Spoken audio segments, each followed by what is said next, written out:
Hello, friends. Join me as I dive into the incredible story of how Jerusalem rose from the ashes after the Babylonian destruction and exile. Can I uncover the secrets of its resilience? This time on You, Me, and the Word.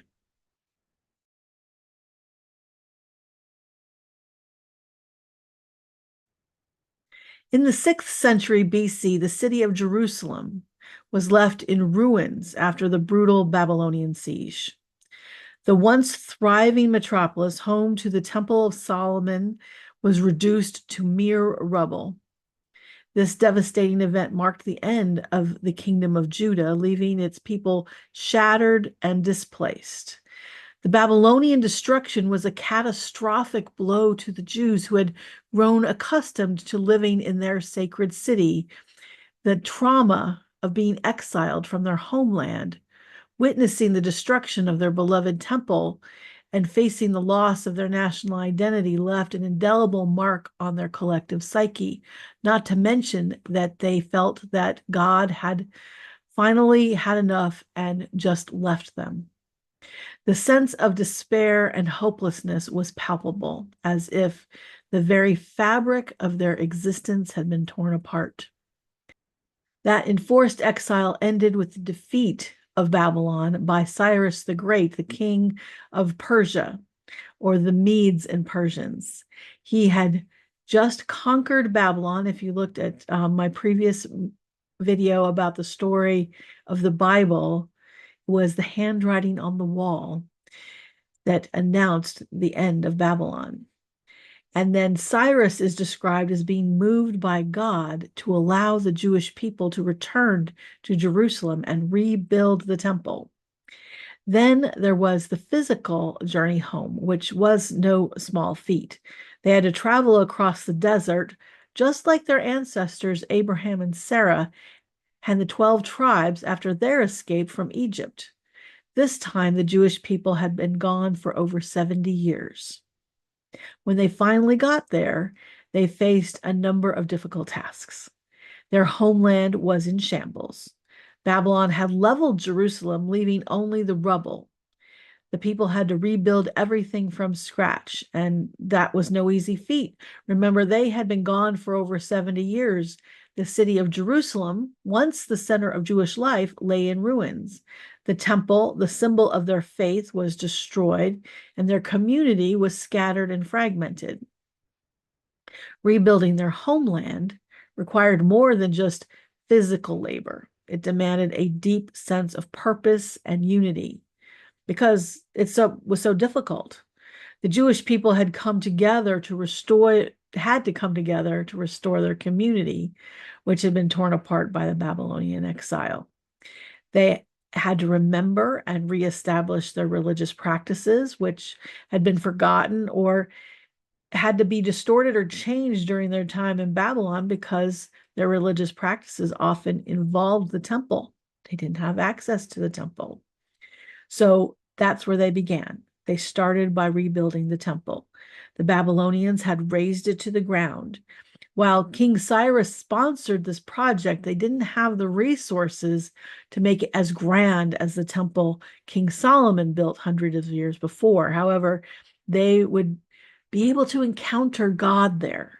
Rebuilding Jerusalem was a formidable task, especially considering how many obstacles they faced, from rival nations nearby to internal conflicts, not to mention the people who remained or settled in the area while the exiles were gone. So the Babylonians didn't take all of the population.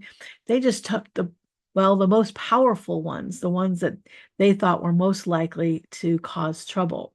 So they left the poorest there to try to eke out time on their own, a life on their own. And well, they figured something out. But so they didn't like that being changed then by these people who had been gone for 70 years.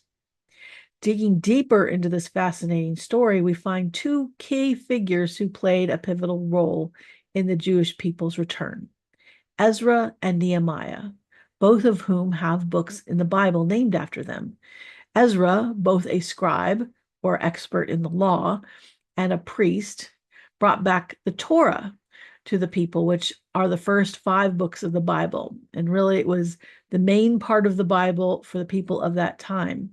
A lot of what comes after it was part of what is now the Hebrew Bible, or including the Christian Bible, was actually composed after that. He tried reconnecting them and reviving their spiritual practices of temple worship and daily living, which are all listed in the first 5 books of the Bible. Nehemiah, on the other hand, later led the construction or reconstruction of Jerusalem's walls, providing a sense of security and protection for the returning community. At that time, a city needed a strong wall in order to protect itself from invaders, from warlords, from anybody who wanted to take your stuff, basically. Ezra's efforts were not without challenge. Many were resistant to change or had drifted away from the worship of God during the Babylonian exile. And while that's understandable, Ezra wanted to bring them back. And he showed great determination. Using his knowledge of the Torah, he guided many of the people back to their faith. Nehemiah's task was equally challenging. He faced ridicule and threats from the neighboring nations, who frankly, they didn't want to see Jerusalem's walls rebuilt. They wanted to keep the power structure just the way it was. They wanted the political situation to remain where they continued to have power, and they didn't want anybody trying to take it from them. And they were willing to attack those returning from Babylon. Doesn't sound so different from the way things are in the Middle East now in the modern era today. That is like one of the most fought over pieces of land over the whole history of the world. Despite these obstacles, Nehemiah remained persistent, relying on his faith and the support of his people to see the project through. He was a skilled administrator and leader who led the reconstruction of Jerusalem's walls. He was a brilliant organizer, and his tireless efforts helped to bring the people together to achieve this common goal, very concrete goal. In one way, his task might have been a little easier than Ezra's, because they had this specific physical goal that they would be able to rally around. Nehemiah's vision and leadership inspired the people to work together, to persevere, and to overcome all of these obstacles. Despite the challenges, Nehemiah's efforts paid off, and the walls of Jerusalem were built in only 52 days. This was without power equipment or earth movers or anything. This was back-breaking work, and it was done in 52 days. And it was a moment of great triumph and celebration, and it marked the turning point, or a turning point, in the people's history. The people had taken the first step towards reclaiming their city, their culture, and their faith. This moment of triumph was followed by an even greater moment of renewal as the community came together to renew their covenant or agreement with God. Led by Ezra, the people gathered in the public square, listening as he read from God's law, from the Torah, and urged them to live by it.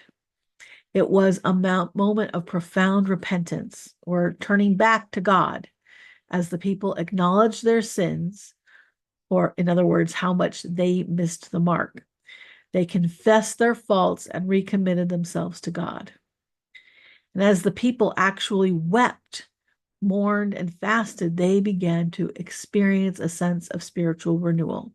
They began to understand their history, their culture, and their faith in a new way.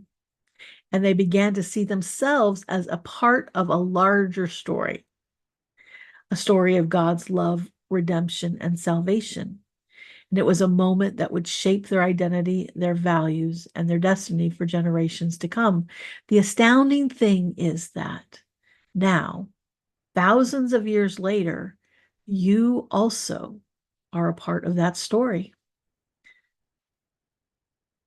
Together, Ezra and Nehemiah represent the dual roles of religious and political leadership in the restoration of the Jewish people after the Babylonian exile. Ezra focused on teaching and religious reforms, while Nehemiah rebuilt the infrastructure and provided governance. Their efforts laid the foundation for the Jewish community in Jerusalem, which persisted for centuries, even through subsequent foreign dominations. Now that you know how the Babylonian exile ended, what do you think? How do you see its influence in the world today? Let me know your thoughts in the comments below. Be sure to like and subscribe to support this channel. And if you found this video fascinating, check out my other videos where we dive deep into the story of the Bible and living the Christian life. Thanks for watching. We'll see you again soon.